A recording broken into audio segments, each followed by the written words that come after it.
Jules, this is Brian. Listen, on an airplane that's been hijacked. Things don't go well. I'm looking for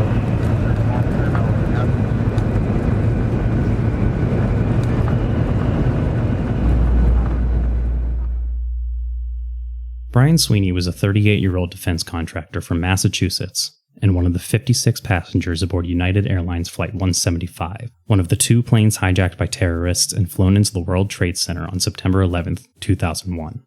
When the plane made a sudden, unexpected turn just half an hour into its flight from Boston to Los Angeles, the passengers on board had no way of knowing that they would be a part of one of the most tragic events in American history. All they knew was that their plane had been hijacked, and they feared the worst. Knowing it might be the last thing he'd ever do, Brian Sweeney called his wife Julie from the plane, but she was at work and couldn't answer her phone. In those last few moments before his death, Brian left her one final, heartbreaking voicemail. Julie didn't hear his message until she got home, hours after she'd already learned of her husband's fate. A year later, she released his voicemail to the public, hoping it would help other families in their grief. To this day, Brian Sweeney's words remain a haunting reminder of the nearly 3,000 people that perished that day. You're listening to History Uncovered, brought to you by the digital publisher All That's Interesting, where we explore the uncharted corners of the natural world and the world past. I'm All That's Interesting staff writer Austin Harvey. Today we're looking into the tragic death of Brian Sweeney on September 11th and the voicemail he left his wife only moments before.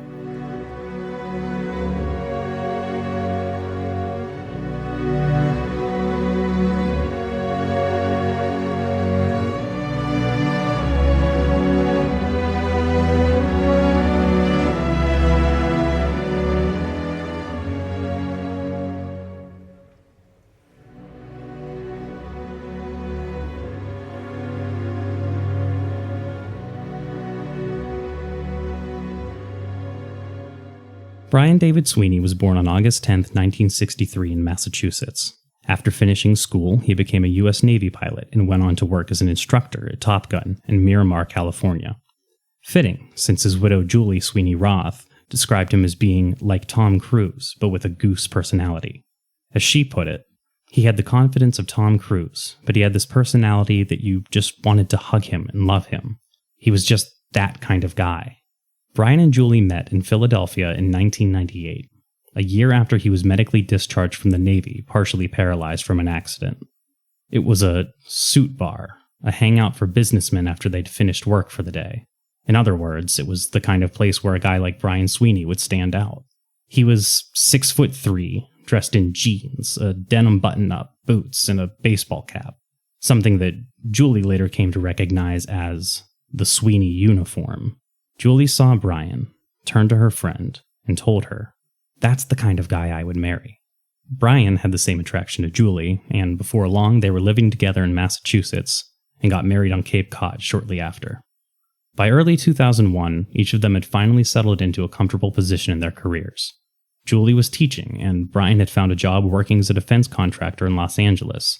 Certainly not close to home, but work only took him to LA for 1 week each month. The rest of the time, he was able to work from home. However, one of Brian's week-long excursions would unfortunately prove to be his last. On the morning of September 11th, 2001, Brian Sweeney boarded a plane that he expected to fly him from Boston to Los Angeles, but United Airlines Flight 175 never made it to California.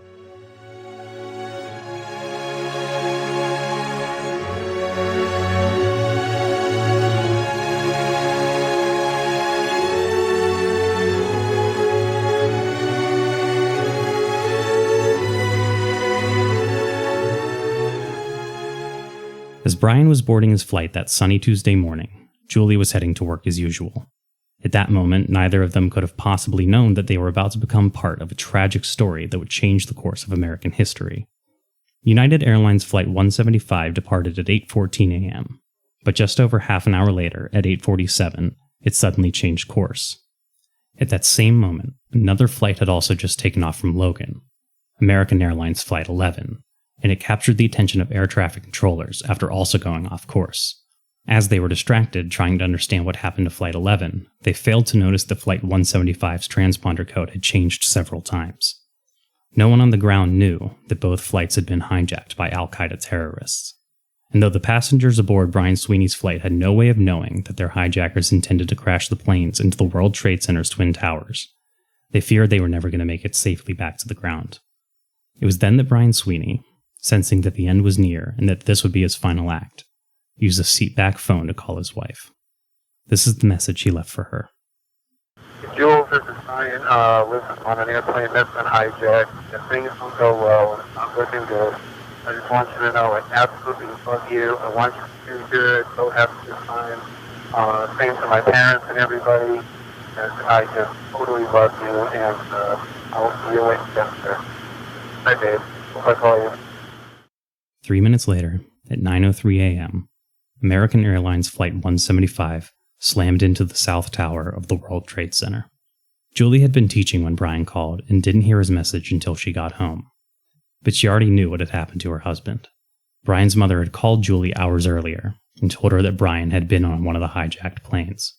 By the time Julie listened to the voicemail, the last words she would ever hear her husband say, Brian and nearly 3,000 other people had been killed, and New York City was covered in a cloud of smoke.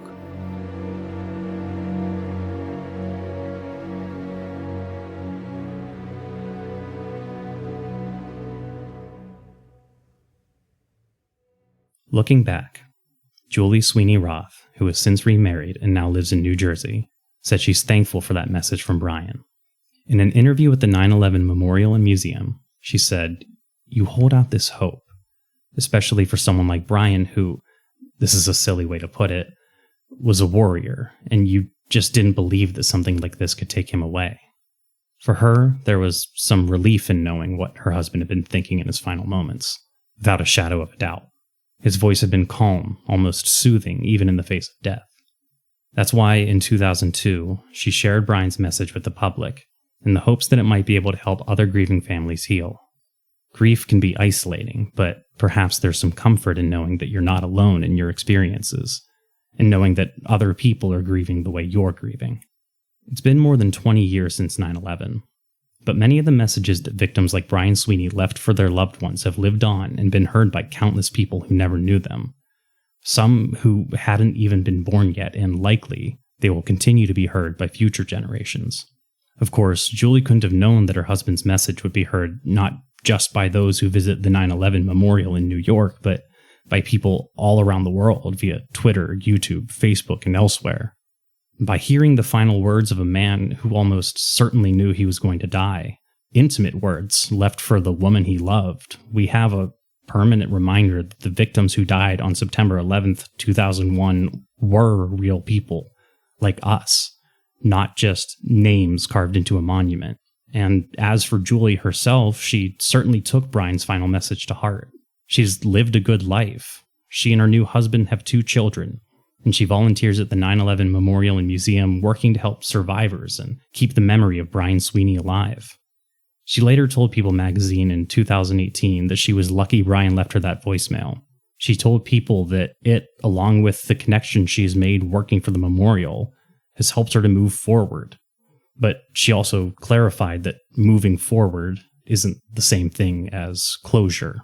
She told People, "I don't use the word closure. I don't believe in it. People throw it out there all the time.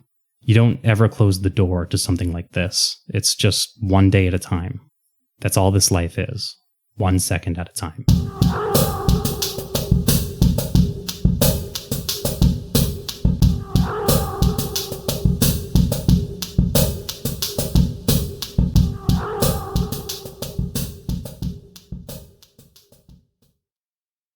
Thanks for listening to History Uncovered. I'm History Uncovered's producer, Kit Westneat. If you like the show, help others find us by leaving a review on Apple Podcasts or Spotify. And be sure to follow the All That's Interesting and History Revealed pages on Facebook and Real History Uncovered on Instagram. Make sure you don't miss out on the new episodes and subscribe to the History Uncovered podcast. And keep up with our latest stories at allthat'sinteresting.com. If you have a question about the show or just want to say hi, feel free to call us at 929-526-3029. or email us at podcast@allthat'sinteresting.com. This podcast is part of the Airwave Media Podcast Network. Visit airwavemedia.com to listen and subscribe to their other fine shows like Legends of the Old West and Redacted History. Until next time, keep exploring.